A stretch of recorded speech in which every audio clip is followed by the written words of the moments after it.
Welcome to our deep dive on transforming zero-income years into powerful tax-saving opportunities. In this video, we'll reveal how strategic Roth conversions and long-term capital gains harvesting can legally reduce lifetime taxes. We will cover the core ideas, step-by-step playbooks, diagrams to visualize the process, and quizzes to test your understanding. Let's get started. Here's the roadmap for today. First, we'll explain why low-income years create unique tax opportunities. Next, we'll walk through the low-income conversion advantage, using the standard deduction to convert pre-tax assets to Roth, tax-free, at the federal level. Then, we'll leverage the 0% long-term capital gains bracket for tax gain harvesting. After that, we'll identify pitfalls, including state taxes and contribution rules. We'll finish with a step-by-step playbook, a case-style walkthrough with diagrams, short quizzes, and key takeaways with next steps. Transitioning into a zero or very low-income year can feel unsettling, but it also opens a window for powerful tax optimization. With less taxable income, you can convert pre-tax retirement assets into Roth accounts with little or even zero federal tax. Simultaneously, you can harvest long-term capital gains at a 0% rate within certain thresholds, resetting your cost basis and reducing future taxes. These moves can also reduce future required minimum distributions. Let's unpack the strategy.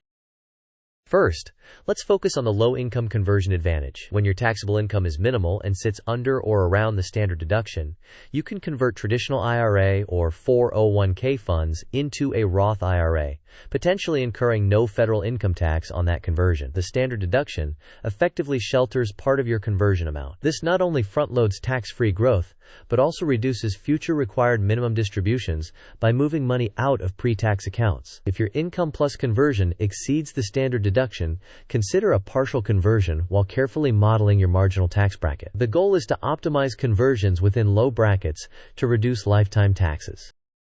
Next, let's leverage the 0% long-term capital gains bracket. In a year when your taxable income is low enough, you can sell appreciated investments to realize gains without owing federal tax, provided your total taxable income, including any Roth conversions, remains under the top threshold of the 0% capital gains bracket. After selling, you can immediately repurchase the same investment to reset your cost basis to today's market price.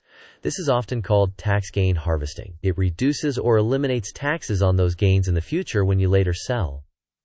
It's critical to plan around thresholds, which change annually. Also, make sure to include Roth conversion amounts when measuring your total taxable income for this bracket. Keep in mind that state taxes may still apply, and although wash sale rules apply to losses, not gains, understanding the timeline and documentation is important. Now let's translate strategy into action. Start by estimating your ordinary income and deductions for the year to understand your baseline taxable income. Then, map the applicable thresholds for your filing status, including the standard deduction and the current top of the 0% long-term capital gains bracket. Next, layer in Roth conversions by converting enough pre-tax funds to fully utilize your standard deduction and possibly some low tax brackets, depending on your plan. After that, harvest long-term capital gains while ensuring that your total taxable income, including the conversion, stays below the top of the 0% bracket. Immediately repurchase the assets to reset your cost basis. Evaluate state tax implications and coordinate timing through the year to closely manage your totals. Keep meticulous records of conversions, trades, and cost basis changes.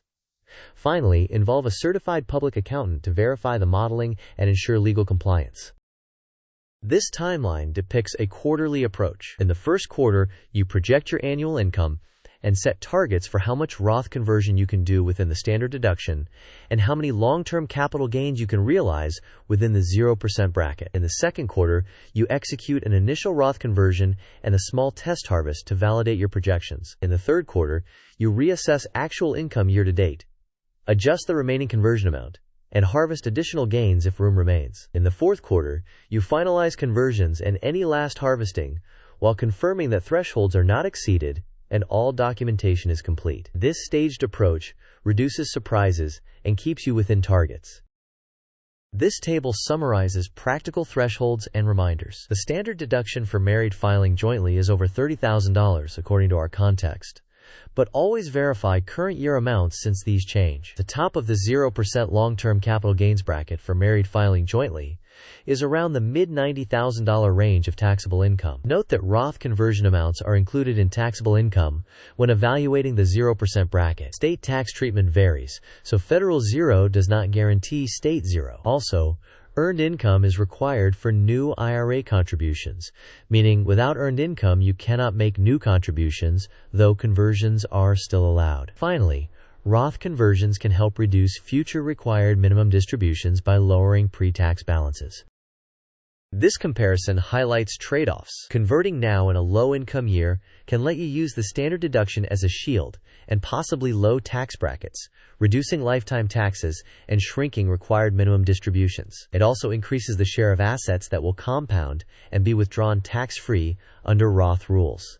On the other hand, deferring and keeping assets pre-tax risks facing higher tax brackets later, especially when required minimum distributions begin. That can increase taxable income in retirement and reduce flexibility. Evaluating your expected lifetime tax profile helps determine the optimal conversion amount. Let's walk through a simplified scenario. A married couple filing jointly experiences a year of very low ordinary income and holds significant pre-tax retirement balances. They first convert an amount from their traditional IRA up to the standard deduction, which could result in 0 federal tax on that conversion. If there is still room in low tax brackets, they may convert additional amounts based on their modeling. Next, they look at their taxable brokerage account and harvest long-term capital gains while keeping total taxable income, including the Roth conversion, within the 0% capital gains bracket. They immediately repurchase the same assets to reset cost basis. They document the trades, updated basis, and conversion confirmations, and then ask a CPA to review the results for accuracy and compliance. The goal is to reduce lifetime taxes, not just this year's taxes. Quiz time. If your taxable income is near 0 in a married filing jointly year, what is the first tax-optimized move to consider with pre-tax retirement funds? Option A. Make new IRA contributions without earned income. Option B. Convert traditional IRA or 401k funds up to the standard deduction amount. Option C. Sell investments at a loss to get the 0% rate. Option D. Skip any action because 0 income means 0 opportunity. You may pause the video now to think about the answer. We will discuss the answer in the next section of the video. The correct answer is to convert traditional IRA or 401k funds up to the standard deduction amount. This approach can lead to a federal tax-free conversion if your taxable income remains within the deduction, and it sets you up for tax-free growth and reduced required minimum distributions in the future. Before you move forward, consider these guardrails. First, state taxes can apply even when your federal tax bill is 0, so factor them into your modeling. Second, increased income from conversions or gains can affect healthcare subsidies tied to modified adjusted gross income, such as marketplace premium tax credits. Third, remember that earned income is required for new IRA contributions. Conversions are allowed without earned income, but are not contributions. Fourth, wash sale rules apply to losses, not gains, so they generally don't interfere with tax gain harvesting. Fifth, monitor marginal brackets closely to avoid accidentally moving into higher tax tiers at year-end. Lastly, keep thorough documentation of basis and trades to ensure accurate tax reporting. Second quiz. Which statement about tax gain harvesting in the 0% long-term capital gains bracket is most accurate? Option A. You must wait 31 days to repurchase the same security after realizing gains. Option B. It only works if you have earned income. Option C. You can sell and immediately repurchase to reset basis while staying within the 0% bracket. Option D. It never affects state taxes. You may pause the video now to think about the answer. We will discuss the answer in the next section of the video. The correct answer is that you can sell and immediately repurchase to reset your basis while staying within the 0% long-term capital gains bracket. Wash sale rules apply to losses, not gains. Keep in mind that state taxation can still apply, so always verify local rules.